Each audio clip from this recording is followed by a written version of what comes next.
Okay, and we're live.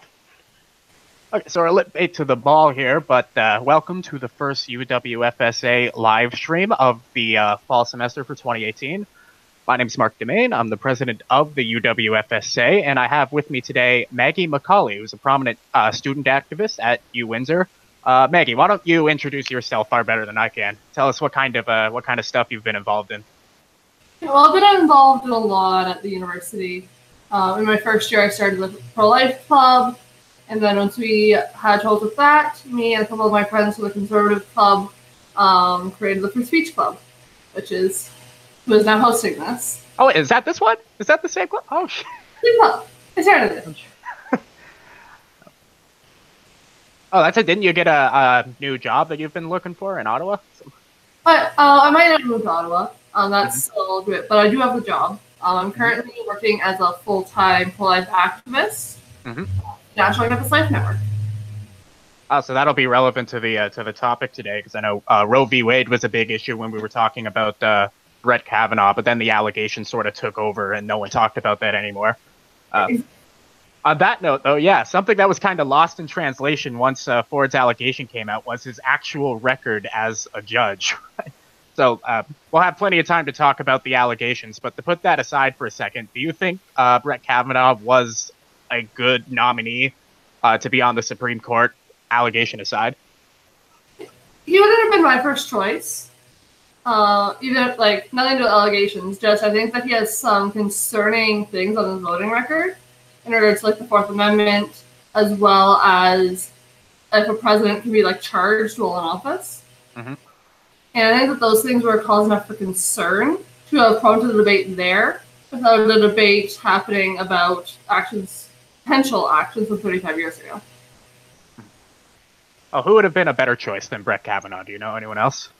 Oh, yeah, there was one I really liked. Justice Barrett. She was my top choice. Oh, I'm not all that familiar with her record. Why would she be a good choice? I think she really embodied, it's a Republican president. So it should be a Republican constitutionalist judge, and Justice Barrett really embodies that. She also she cares very deeply about the issues. You can see that, but she's not an activist judge. She just acknowledges, the basic rights that every human being should have. Did she ever say anything on Roe v. Wade, or was she all involved in that?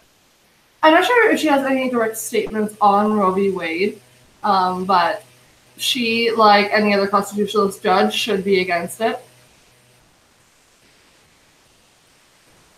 Because Roe v. Wade is a very bad interpretation of the Constitution. It has been used to target the right to life of human beings just because they have something about them that is different from someone else.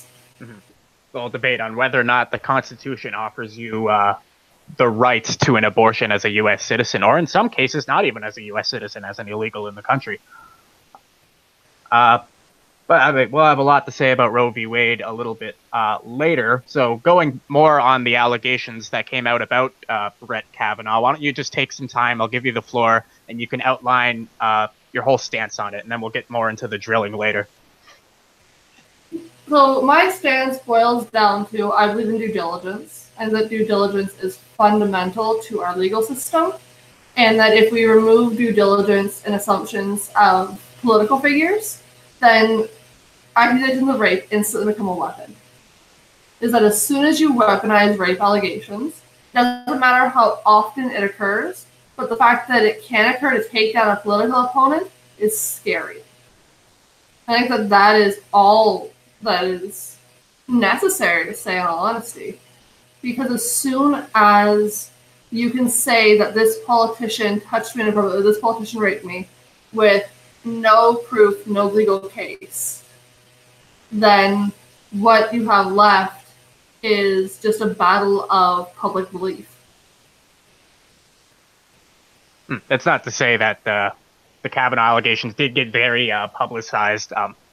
The media definitely had a very, very strong hand to play with that, which, putting Ford's allegation aside just for a second, when we go forward, I'm pretty much only going to be talking about the allegation that Christine Blasey Ford made against him. That's the one worthy of note. But all these other allegations that came from outside of there, no matter how ridiculous they were. I think people on either side of this argument could agree that having this at mainstream news saying that he was a gang rapist and participated in gang rape parties when he was in high school with no evidence at all, and they're interviewing her in headline news saying this stuff is just it's crazy. It's absolutely crazy. It's unethical. Shouldn't have been done. I think it should have been handled with much more what's the word I'm looking for? Ethically. It should have been handled much more ethically. But when we look at Christine Blasey Ford, a lot of people in the Me Too movement have pointed out, like, she's not a nobody. This is a woman who's a university professor of psychology. She teaches at Palo Alto University in California. She also used to teach at Stanford, I believe. So this is an accomplished woman. And if we don't believe a woman that has those accomplishments that Ford does, that this sends a bad message out to the country that'll stop people who are victims of sexual assault from reporting their sexual assault case. Do you think there's any shred of truth to that? I do think that there's a shred of truth to the idea that the Ford case will lead to less victims reporting, but not for the reason proposed. I think that more people will be seen as liars because people are going to be so doubtful because of false allegations and the damage they can do, and that what it takes to stand against the potential damage they can do. People have said, oh, Brett Kavanaugh had rape allegations, now he's a Supreme Court justice. Clearly doesn't ruin lives. But if we look at, say, students at university campuses who under Title IX are just being expelled because of cases put against them without any evidence that are later proven totally false, we see that the idea of rape allegations of a weapon is incredibly destructive, and it will lead to real victims being scared that they'll be labeled as liars, not because a privileged white woman couldn't get her allegations through, but because the media will run with any allegation, no matter how false, leading people to distrust the Me Too movement more than it did before. That's insightful, but in regards to there not being any evidence, I know something that's been brought up a lot is the fact that Christine Ford took a polygraph test and passed the polygraph test regarding her the incident that she's alleging that Brett Kavanaugh assaulted her. And I know a common response to this from the other side is that polygraph tests aren't good evidence, they're not reliable, and they can't be used in court. So what do you think the fact that she took a polygraph test grants any credibility to the case that she's making? No, I don't think it grants any credibility to the case. She has an ex-boyfriend who has said that she's actually a polygraph expert. There's been a lot of debate over who even paid for the polygraph, what questions were asked. I could take a polygraph right now and then go to court saying that I believe that there are elephants on the moon. And if I don't know what questions were asked, you have no way of knowing if I'm telling the truth, even if polygraphs are perfect, which they are not. And again, as Phil pointed out, they cannot be used in court. Okay, then what about with just Brett Kavanaugh himself? I got a quote back from a 2016 case that he commented on, that law enforcement agencies use polygraphs to test credibilities of witnesses, right? That's his quote. And that they serve law enforcement purposes. And now it looks kind of hypocritical that here he's smashing the polygraph test as being unreliable to support his own case. So does that prove that maybe Kavanaugh in that case has something more to hide, that there's some truth to what Christine Ford's saying? Or at the very least, does it make him a hypocrite? I think that our understanding of polygraphs and even eyewitness testimony and other things that are helpful to law enforcement is changing the more we study psychology, the more we study these things. Is that someone can have an opinion 5 years ago, 3 years ago, 1 year ago, that when they learn more about something, or we as a community learn more about something, that we can say, no, this is no longer the case. If we look at, say, eyewitness testimony, that's something that is seen as like the epitome of evidence. Someone saw it happen. But what we've seen is that it's actually been used to put away innocent people of color because it's maybe a dark night and some older person sees someone who they identify as a person of color, and they'll just pick one out of a lineup. Doesn't necessarily have to even really look like the person. But based on any number of factors, eyewitness testimony is not the strong thing that we think it is. And we can see that just our understanding of law and of evidence is always changing and always getting more precise.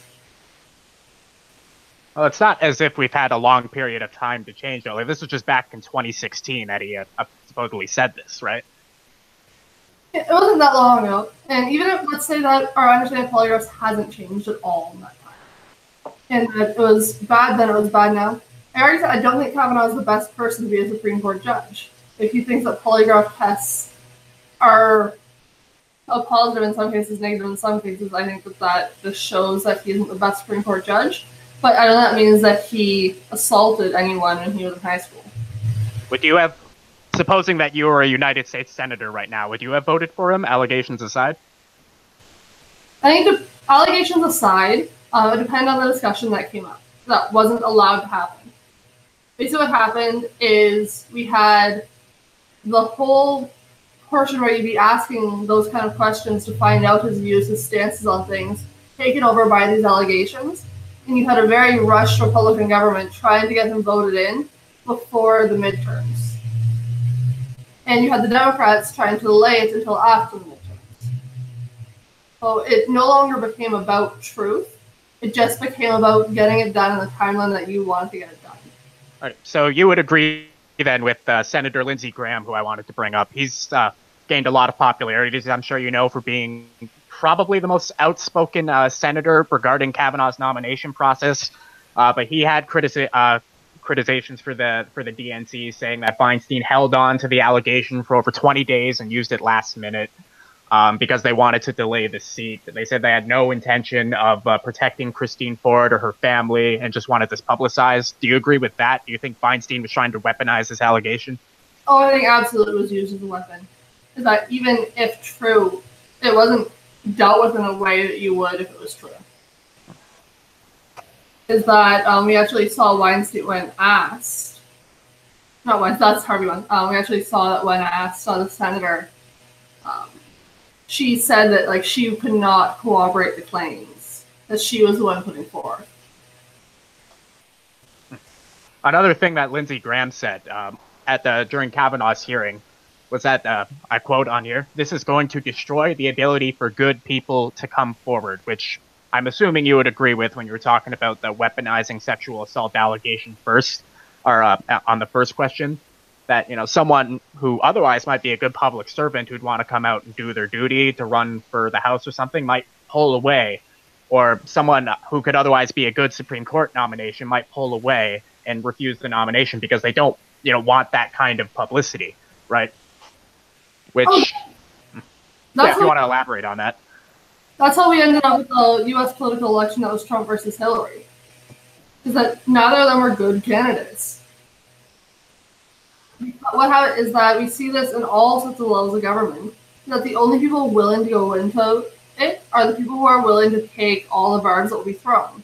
If we look at the most recent Ontario election, Doug Ford is not, you know, the most political, like typically political person. He'll say what's on his mind, or his brother, in regards to that, where he was doing coke. Like, these are not your standard politicians, but these are the people getting in because it's only the bottom tier that is even willing to run anymore because they don't care if their secrets get out or secrets get made up about them. So I brought up Lindsey Graham. There's another senator I want to bring up from the other aisle, is Cory Booker. Well, I'm not sure if you're a fan or not, but you know, he brought up multiple times that there's been enough sort of a shade thrown at the candidate that even if we're not sure, we shouldn't go ahead just in case. Even many other senators, aside from Cory Booker, said that they weren't 100% sure that Kavanaugh was innocent, even if they couldn't prove beyond a reasonable doubt his guilt, but that there was enough doubts to halt the nomination process. So what level of certainty do we need to have in order to postpone or to vote no? Like, what level of evidence do we need that's reasonable? if you disagree with Cory Booker there. Yeah, is that I do disagree with Cory Booker. And I could just as easily say that, Cory Booker sent me news. Actually, And I think there was an allegation that came out that he groped a dude in the bathroom. I think it was about a week ago. A gay man came out and accused Cory Booker of sexual assault. And there's no way to tell if that's credible or not. Because, especially with Cory Booker making these kind of comments, it stands to reason that people will just say random things to prove how ridiculous it is. But it also means that real victims' statements get lost. And that's this whole issue surrounding this, is that we are, even if Christine Ford is a real victim and was targeted either by Kavanaugh or someone else, that is lost in the political charade that's been going on. Mm-hmm. But I think that's also part of a response to such a divided political era right now. Specifically with this case, it's like the only two options that you can have, or the only two opinions that you're allowed to have, is either innocent until proven guilty, or I believe survivors. And there's not a whole lot of like shade in between there. You're on one side and against the other, or on the other side and against that one. No,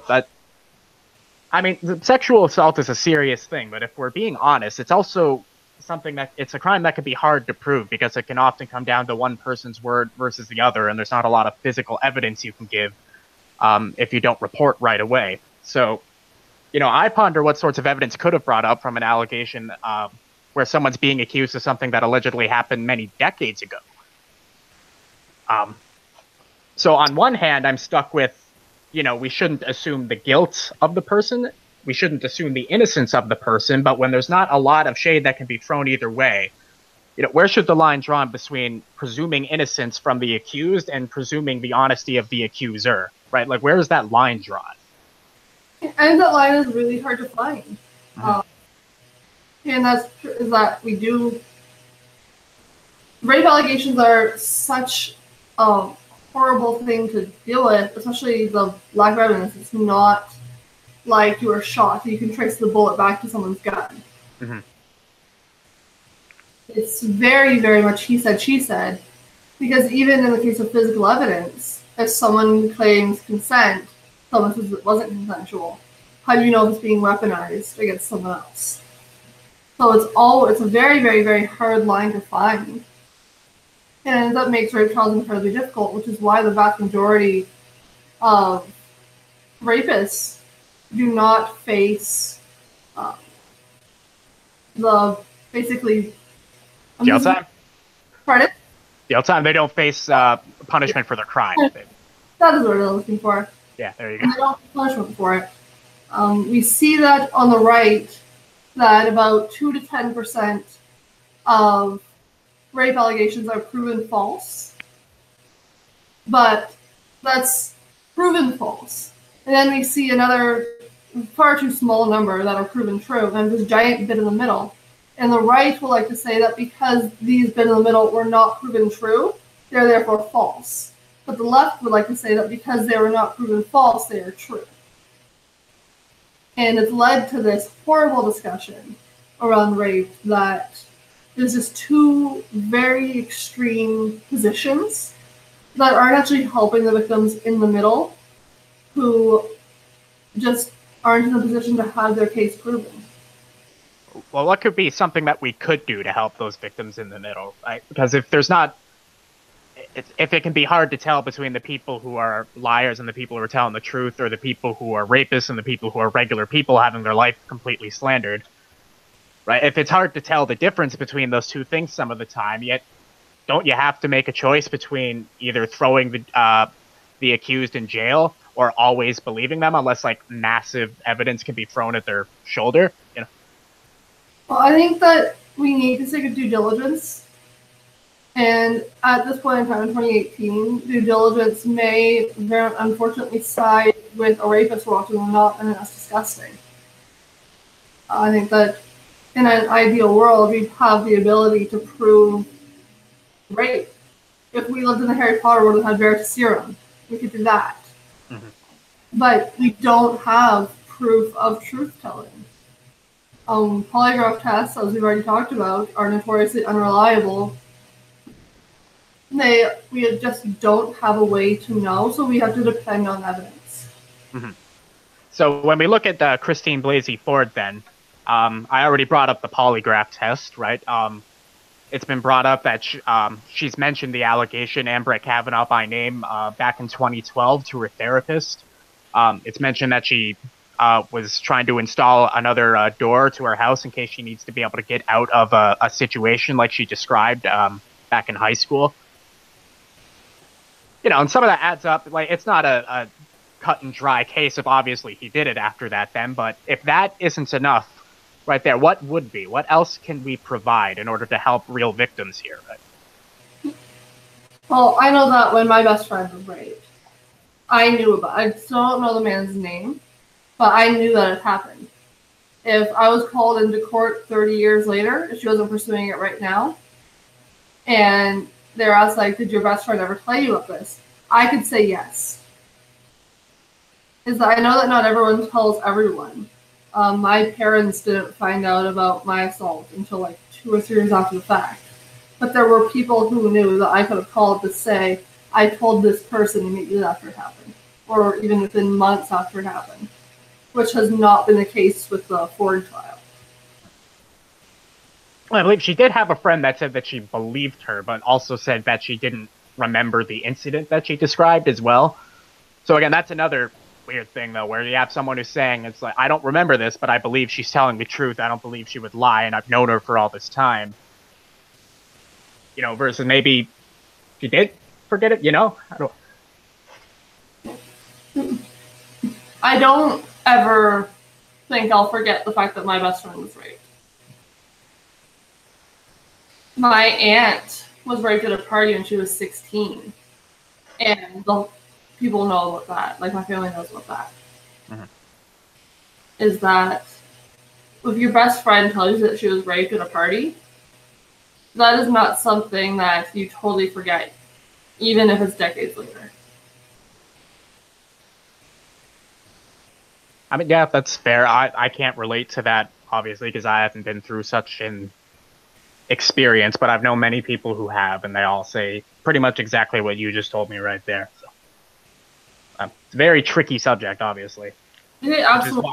Which is why it's important to do diligence between always believe that they're guilty versus always believe that they're innocent, with no real standing in between. Yeah. But like, if we lived in a time where we could be absolutely positive that no one would lie, that there was no way that it was never weaponized, then that would be a completely different situation. But we live in a time where this is used against people to ruin their lives. And that just because we don't see it happening to President Trump or to Judge Kavanaugh, because they're actively pushing against the whole system, it doesn't mean that there aren't people who are maybe lesser known politicians, a much smaller local politicians, or just your average university student who are being victimized by this. Anyway, there's one more thing I wanted to bring up to you, and then I'll sort of give you the floor to wrap up. But another criticism that I've seen get thrown at Brett Kavanaugh is that during his own hearing versus Christine Ford's hearing, is that she was very calm, collected, a little nervous, but Christine Ford I'm talking about right now, but was ultimately very mature and respectable, whereas Brett Kavanaugh was very emotional, very angry during his whole hearing defending himself. And that just based on his temperament there, that's enough reason to restrict him from being elected to the Supreme Court, as his temperament during his hearing. Do you think his behavior there was justified given the circumstances? I think you put anyone in that circumstance, and I'll backtrack for a second. Sure. If we look at the way the media treated this case, is if Brett Kavanaugh had been calm, cool, and collected, it would have been white man doesn't care about allegations against him. If he is hurt by his allegations, the fact that they're hurting him and his family, and he gets upset about that, then he's, white man can't hold his own against allegations. Look at how much better she's doing. So I think in terms of media, he was screwed either way. Because he wasn't going to be allowed to have or not have his emotions. I think that is what is fundamental to acknowledge before talking about if it makes him fit for judgeship. Because either way, the media would have said he wasn't. Because it's the same media who said he was a gang rapist. That is fair. So regardless of how he acted during his own hearing, they would have found some angle in order to talk about how his temperament should restrict him from being in the court, is what you're saying, basically. Because then it didn't matter how he acted or what he did. He could have been just as poised as Christine Ford. And it would have been just a very similar takedown of him. Because, unfortunately, this was not about finding the truth. This was not about trying to prevent someone who's maybe done a horrible thing from the Supreme Court. This was trying to prevent a political enemy from making judicial decisions that your party does not like. Well, let's backtrack a little bit more real quick. How should this have been handled? If the whole allegation process, say you're Dianne Feinstein and you receive this allegation asking to be anonymous, and you need to handle this in the most ethical way possible.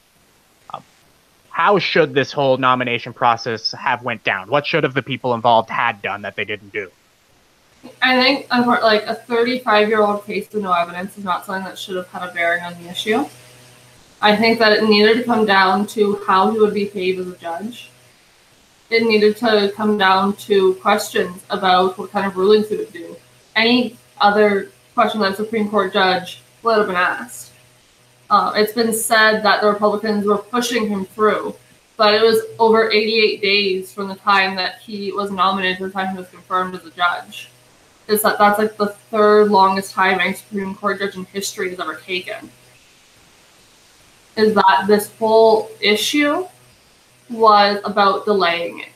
So I think we're going to go about it in the most ethical way. The Democrats should have gotten a special prosecutor, special questioner, and just had them ask Justice Kavanaugh about different elements of the law. It's like get an opinion on how he would be as a Supreme Court justice, not have had his nomination focus on what he may or may not have done 35 years ago. There's no way to prove either way.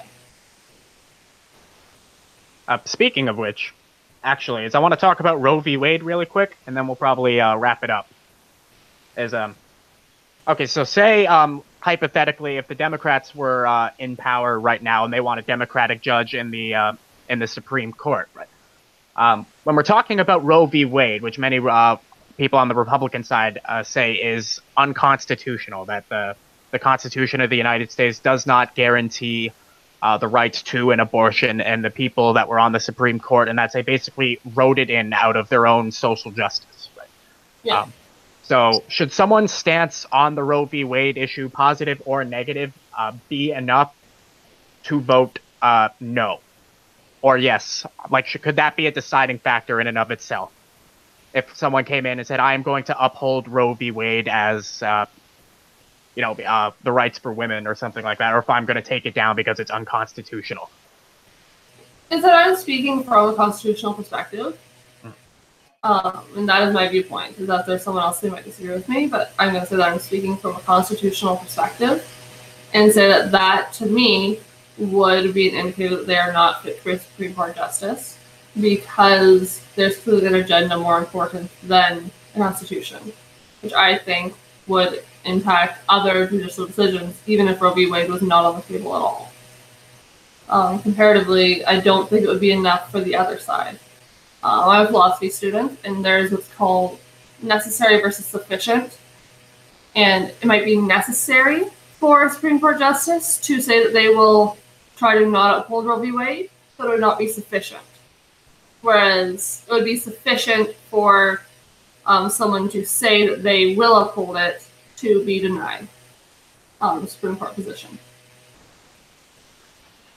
Okay, well, that about wraps up anything that I would have. If you want to take maybe 5 minutes to just kind of give your closing statement on everything, I'll let you do that right now. But I think that the Supreme Court, its job is to uphold the Constitution. It should not be a right-leaning, left-leaning thing. And the fact that it has become that, I think, is a huge tragedy. It's the fact that the Democrats and the Republicans cannot look at a nominee and be like, will this person uphold the Constitution? will this person uphold the laws, or will they do what works for their own agenda? Is that if someone wanted to dismantle Roe v. Wade, but only for the purpose that they actually just wanted to control women, and that was their main idea, that would be a problem. But if they see Roe v. Wade as unconstitutional, that's a fundamentally different thing. Is that we need to go back to a constitutional viewpoint of the laws in the United States. Even in Canada, we have abortion being declared a right that is so important. If you disagree with it, you can be denied government services. And this idea that the Constitution is whatever we now choose to interpret it or put into it is not only dangerous, but just wrong. And I think if we look at that and see how this idea of this partisanship within the Supreme Court that fuels what happened with the Ford case, is that we can never know if Justice Kavanaugh did or did not assault Christine Blasey Ford. And that is unfortunate. I wish we could know. I do not think that someone who has done that has a place in the Supreme Court, but I don't think that we dismiss someone because they've been accused of something. That an accusation should not be enough to completely ruin your life, because it is possible to politicize them. Even if the common argument that only 2%, compared to the statistic that it's 2 to 10%, but if we go only 2% of accusations are false, that is still 2%, and that could ruin lives if taken as absolute fact. Is that I don't think we throw men's or potentially even women's lives just down the toilet because we are throwing away due diligence. I think we need to be very careful, and we need to watch out for partisanship on the Supreme Court, because that is what fueled this. It was not about Christine Ford.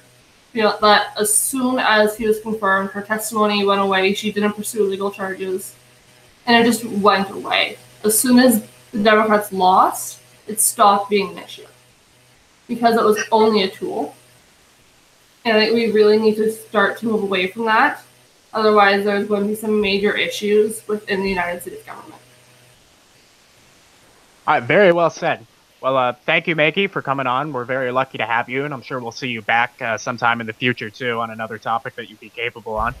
I'd like to throw a quick reminder out there, too, that we have another interview coming up on Monday. We're going to get a UWSA senator on here to walk us through the free speech draft, free speech draft that the UWSA has put out regarding the provincial mandate to have for every university to have a free speech policy there we go, out by January. So that should be interesting as well. Thank you for tuning in. Thanks again, Maggie, for coming on.